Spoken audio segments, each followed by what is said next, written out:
So we're back again, day two, and this is the biggest non-event that I can imagine. This is going to be Teresa May's vote of no confidence, which is literally going to go nowhere. I mean, it's not even worth the time. I mean, it's just a waste of parliamentary time. It's highly unlikely that any of the Conservative MPs are going to rebel on this issue, and the DUP has already stated that they are going to back Teresa May. So obviously there's not the numbers in Parliament to actually have, hey, how you doing, Tim? To have a vote of no confidence passed in Teresa May. So it's a complete waste of time. On the back of what, there's been a lot of conversation yesterday on the back of what's actually happened to the deal that Teresa May didn't manage to get through the House of Parliament, and quite a large defeat. And there's now a major problem. Is there a major schism in British politics between the people who have voted to leave the EU, and because there's so many centrist politicians in the Parliament, like all the SNP are wanting to remain in the EU. Although there was 1 million Scots who voted to leave the EU, they're not even represented in Westminster. There's maybe one Conservative who might be want a no-deal Brexit. Or it's not a no-deal Brexit, I should say a free trade Brexit. There's very bad language been brought in. And the SNP want to remain in the customs union, and also they want to remain in the single market, which is effectively not leaving the EU. So we've got a position where these people are voting against the interests of what the people in the UK actually voted to do. We've got somebody like Anna Soubry, who is also wanting to remain in the European Union. And she is now talking that we have to rule out a no-deal Brexit. But a no-deal Brexit, which means we would just leave the EU, is what was voted for. And she's wanting a second referendum. Now, the question for anybody who wants a second referendum, if there was a second referendum and the British people voted again to leave the EU, they're saying that the Parliament now want to take away one of the choices, which would be to leave the EU and only have either a soft Brexit, or they call it a soft Brexit, which is basically remaining in the EU, being part of the customs union and being part of the single market, or actually remaining in the EU. So basically we have a juxtaposition between the political elite and also the people. So, and this is really bad. And what actually happens, to let you understand British politics, is that the Social Democrats within the Labour Party, the Liberal Democrats within the Liberal Party, and the Christian Democrats within the Conservative Party, One Nation Tories, the TRG, these are basically Christian Democrats. All of them are slightly authoritarian, corporatist globalists, and they believe in the moves towards a one world government. So do the SNP. The SNP en masse, 35 MPs, are now wanting to remain in the EU.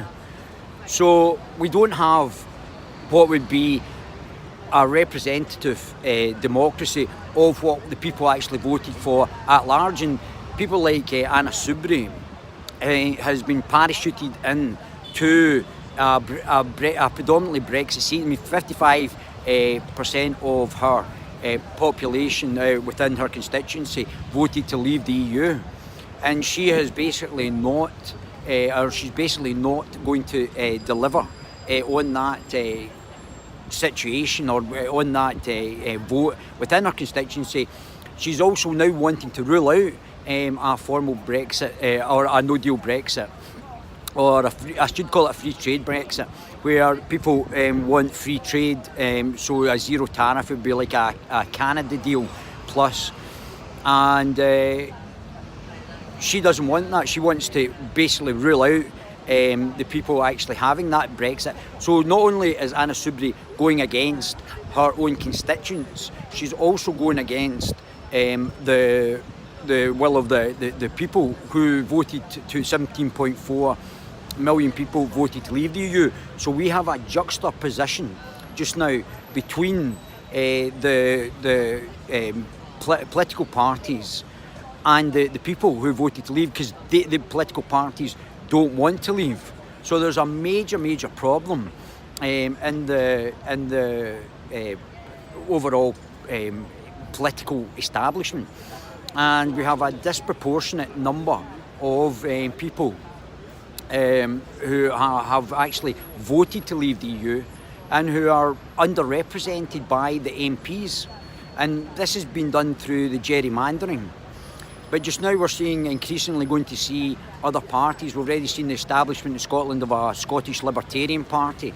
In a couple of years is now the 7th largest party in Scotland for the number of councillors who stood at the last council election.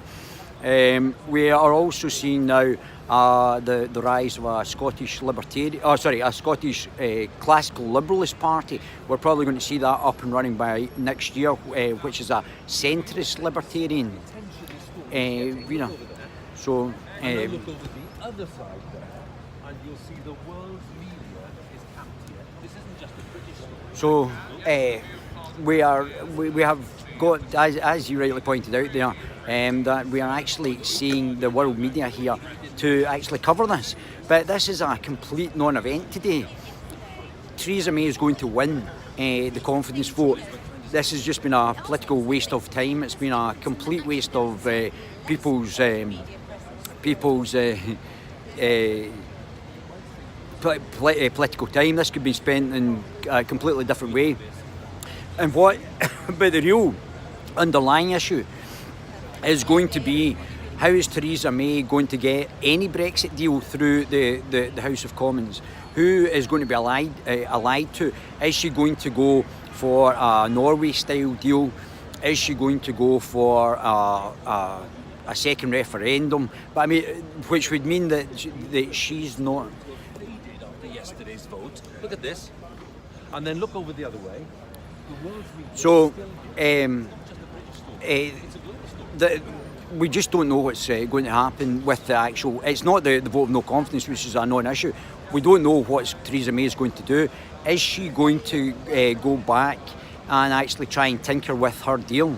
Because obviously the major hurdle is the backstop, this unlimited backstop, which would actually happen in her deal, that she actually had the deal and actually had the. Sorry, I'm just doing something, guys. She has to go back to the political class and now get some sort of consensus.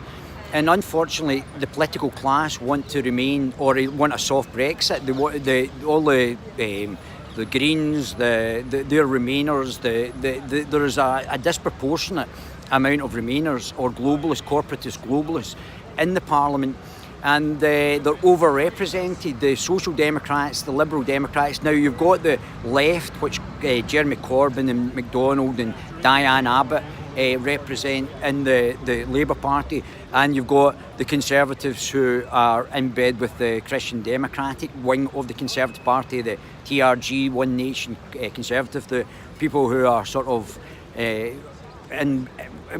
collectively from the Social Democrats, the Liberal Democrats and the Christian Democrats are all these sort of corporatist globalists.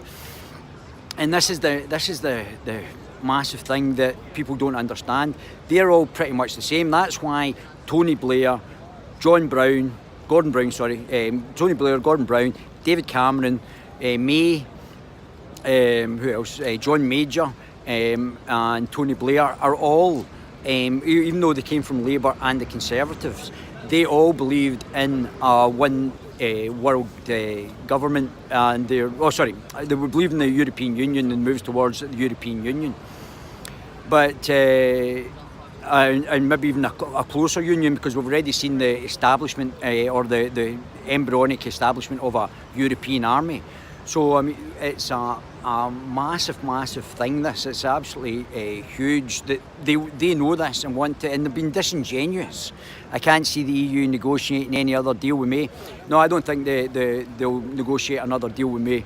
But which is good for them, because that means they would have to either have the hard Brexit or vote again. And every time a country has voted against the EU, they've forced the country to get a second referendum. They do it every time, and it's deliberately done to actually prevent democracy, because obviously they didn't like the way they voted.